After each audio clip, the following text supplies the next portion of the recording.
Episode 10 of Muv-Luv Alternative is definitely probably my favorite episode of the entire series so far. There was just a lot of really good conflict happening within the characters. And I think how they wrote the characters themselves and how they portray that frustrations they have on the battlefield was really solid. Despite what angle you're seeing it from, either it be from the rebels, from the Imperial forces, from the US, the UN, everybody has something at stake and they're all equally frustrated in some way. But this is my thoughts on episode 10, so let's jump into it. Opening up the episode, we get a perspective from the Valkyries as they're trying to hold off the rebel forces so that essentially everybody else can get away with Yuhi. And during this entire conflict, we have the arrival of Sayoko within the rebels. So it was funny because I had this moment of going, oh man, poor Valkyries. Sayoko's got plot armor, so she definitely is not going to die, so you guys are definitely dying. Now, I said that, but then I immediately kind of correct myself that this is technically Muv-Luv, and again, my only perspective of Muv-Luv is Schwarzenmarken, where in Schwarzenmarken, nobody really has plot armor. So I did have to correct myself there. But despite that, things were definitely going Sayoko's way. But it was interesting because before she arrives, they do have this perspective of, again, the inner conflict that they have with the infighting. Some of the girls within the Valkyries are quite upset at the idea that they like this new system they're using with the TSFs, but at the same time, they're using it against other people, and it obviously should be used against the beta. But yeah, sadly, we did get our first very visual death of one of the cute girls of the show, which is obviously sucks. I don't really want cute girls to die. Again, a prime reason why Chris will probably never watch the show. We finally established this. But again, we get that perspective of essentially why the rebels are fighting. They don't want everything playing out right now is exactly what they don't want.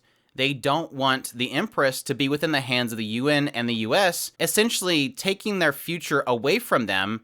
And again, obviously, despite the fact that I hate the infighting and despite the fact that this sucks, they're fighting each other rather than the beta, this is obviously a driving force for them. This is something they don't want. They don't want to lose their future, their pride of their land. But yes, this is when we get the reveal that Yuhi is not dead yet. Despite my hitting on it really heavy last episode, she's still like, for now, I'm not going to concede completely. I still think she's dead. I still think she's going to die, but she's not quite there yet. But this was cool because we get some more insights into Yuhi and her perspective with her sister. As Shirogane is recalling this conversation that he had with her, he ends up finding out that Meiya, when she was born, they had a fear because there's like a belief that they have that whenever you have twins that are born, that they will cause some sort of misfortune, that they're not, that it's a bad thing, it's a bad omen, that essentially twins in place will cause a conflict that can split the world. And so what they decided to do is take Meiya and send her off to and adopt her out to a distant family. Despite this, it was kind of weird because they talked about how they sent her away, but then still she was like raised to be a double for her. So it was like,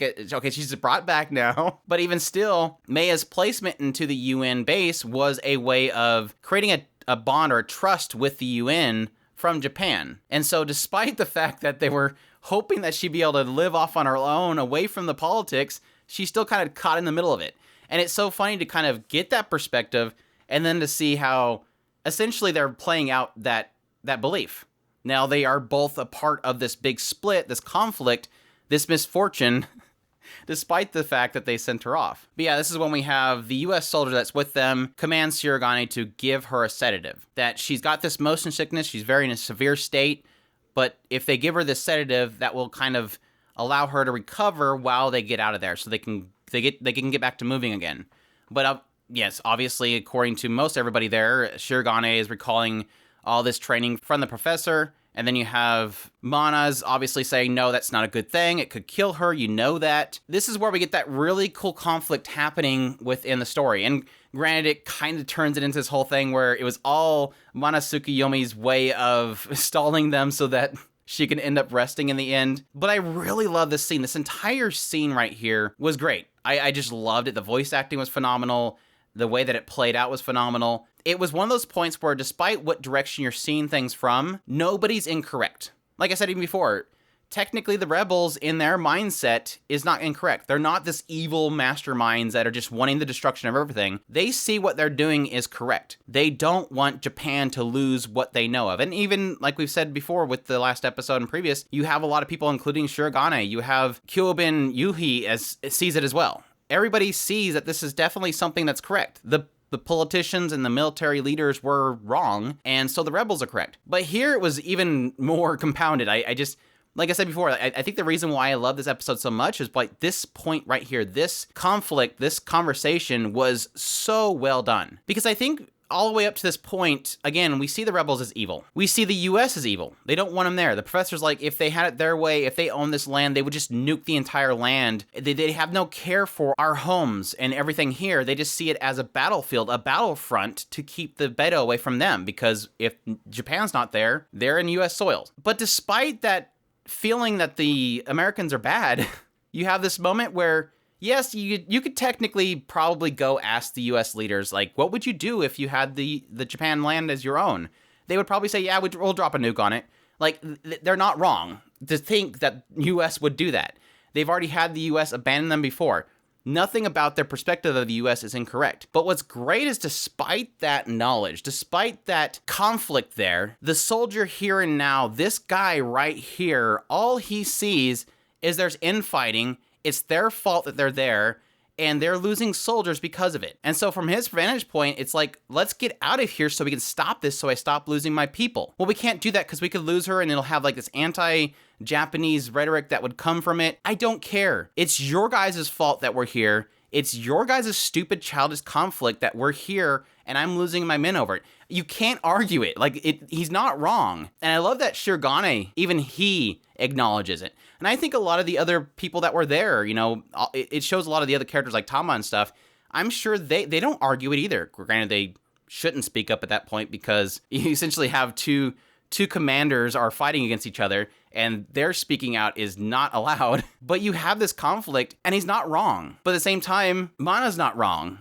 At the same time, Class Rep's not wrong. Like, nobody's really wrong. It's a crappy situation that was all kind of created by this, but that doesn't matter right now because the in and now is what's important. And I really like that. I can't argue with anybody. And I love that. I don't want anything to happen to Kyubyo-in. I don't want anything to happen to Yuhi. But at the same time, they're in this situation. But yes, this was all...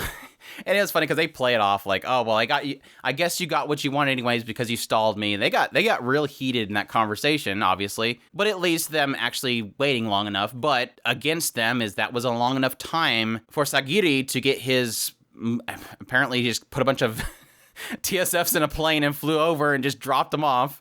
Put him in basically a stalemate.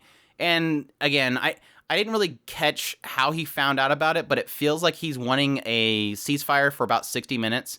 And the assumption is that because he knows something happened to Yuhi and that Yuhi needs rest, but I didn't really catch why he wants that pause. But it's probably obviously because they want Shirogane to meet up with Sagiri alone because now Shirogane is just walking around, and every time Shirogane is walking out of his TSF, he runs into somebody. So he's probably going to run into Sagiri, and they'll have a little conflict there. But yeah, overall, and even the combat sequences were really phenomenal. Like I said before, I've never liked how they've done the CGI for the beta. I always think they look really not that they should look disturbing, but they just don't fit.